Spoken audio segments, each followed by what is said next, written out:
मैं शैलेंद्र कुमार शर्मा, परीक्षा छात्राओं। आज हम प्रेजेंट परफेक्ट टेंस पूर्ण वर्तमान काल के बारे में अध्ययन करेंगे। पहचान: इस काल के वाक्यों के अंत में चुका है, चुकी है, चुके हैं, लिया है, दिया है आदि शब्द आते हैं। इससे कार्य पूर्ण हो गया का बोध होता है। वाक्य बनाने के नियम: अफर्मेटिव सेंटेंसेस साधारण वाक्य या सकारात्मक वाक्य। एक वचनकर्ता ही सी इट के साथ हैज तथा बहुवचनकर्ता आई बी यू दे के साथ हैव का प्रयोग करके वर्ब की थर्ड फॉर्म का प्रयोग करते हैं, फिर ऑब्जेक्ट लिखते हैं। एग्जाम्पल देखिए, मैंने अपना कार्य पूरा कर लिया है। I have done my work. मैंने बहुवचन है आई, इसलिए हैव आएगा और वर्ब की थर्ड फॉर्म आ गई डू, डिड, डन। डन होती थर्ड फॉर्म। फिर आई के साथ अपने अंग्रेजी सदैव माई आता है। सूर्य आकाश में निकल आया है, तो the sun has risen in the sky. तो सन सूर्य एक है, इसलिए हैज आ गया, वर्ब की थर्ड फॉर्म आ गई। अब नेगेटिव सेंटेंसेस नकारात्मक वाक्य देखिए किस तरह बनाते हैं। नेगेटिव वाक्य बनाने के लिए सहायक क्रिया हैव या हैज के पश्चात तथा मुख्य क्रिया की थर्ड फॉर्म से पहले नॉट लगा देते हैं। शेष नियम अफर्मेटिव सेंटेंस वाले होते हैं। एग्जाम्पल देखते हैं, मैंने यह प्रश्न अभी तक हल नहीं किया है। तो आई हैव नॉट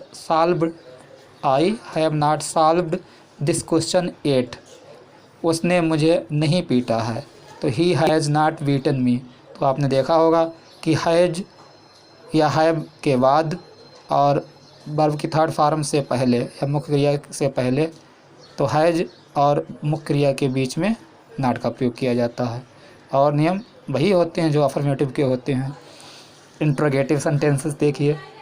प्रश्नवाचक वाक्य नंबर 1, यदि वाक्य की शुरुआत क्या शब्द से होती है तो क्या के लिए व्हाट का प्रयोग नहीं करते हैं, बल्कि कर्ता अनुसार हैज या हैव को सर्वप्रथम लिखकर सब्जेक्ट लिखते हैं, फिर वर्ब की थर्ड फॉर्म का प्रयोग करते हैं, फिर ऑब्जेक्ट लिखते हैं, अंत में प्रश्नसूचक चिन्ह लगाते हैं।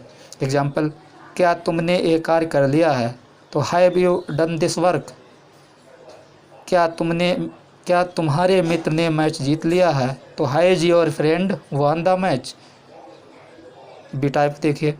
नंबर 2, यदि वाक्य के बीच में कोई प्रश्नसूचक शब्द कब, क्यों, कहाँ, कैसे आदि आता है तो उस शब्द की अंग्रेजी सबसे पहले लिखते हैं, फिर कर्तानुसार हैज या हैव लिखकर सब्जेक्ट लिखते हैं, फिर वर्ब की थर्ड फॉर्म लिखकर ऑब्जेक्ट लिखते हैं, अंत में प्रश्नसूचक चिन्ह लगाते हैं। एग्जाम्पल देखते हैं इसका भी। रेलगाड़ी स्टेशन पर क्यों नहीं आई है? तो why has the train not arrived at the station. ठीक है, कब? तो इसमें क्यों बीच में आ गया, इसलिए क्योंकि अंग्रेजी सबसे पहले आ गई। फिर हैज, ट्रेन एक वचन है, एक ट्रेन है, इसलिए हैज आ गया, फिर नॉट आ गया, फिर वर्ब की थर्ड फॉर्म आई, फिर बाकी आ गया कॉम्प्लीमेंट। हरी ने अपना पाठ क्यों नहीं याद किया? तो why has Hari not learned his lesson. अब आप बड़े आसानी से याद कर सकते हो फार्मूले के रूप में, पैटर्न याद कर सकते हो। जैसे अफर्मेटिव पैटर्न क्या होता है, सबसे पहले सब्जेक्ट प्लस फिर आता हैव या हैज। एक वचन करता हो तो हैज लगाओ, बहुवचन करता हो तो हैव लगाओ, फिर वर्ब की थर्ड फॉर्म, फिर ऑब्जेक्ट आता है। जैसे एग्जाम्पल एक ही लेते हैं, रेखा हैज रिटन ए लेटर। तो रेखा एक वचन है, इसलिए हैज आ गया, फिर रिटन वर्ब की थर्ड फॉर्म आ गई, फिर ऑब्जेक्ट आ गया ए लेटर। नेगेटिव में भी खाली सब्जेक्ट प्लस हैव या हैज प्लस नॉट, फिर वर्ब की थर्ड फॉर्म, फिर ऑब्जेक्ट। एग्जाम्पल यही लेते हैं ऊपर वाला, Rekha has not written a letter. तो फिर सिर्फ हैज और रिटन के बीच में नॉट आ गया, बाकी सेम है अफर्मेटिव की तरह।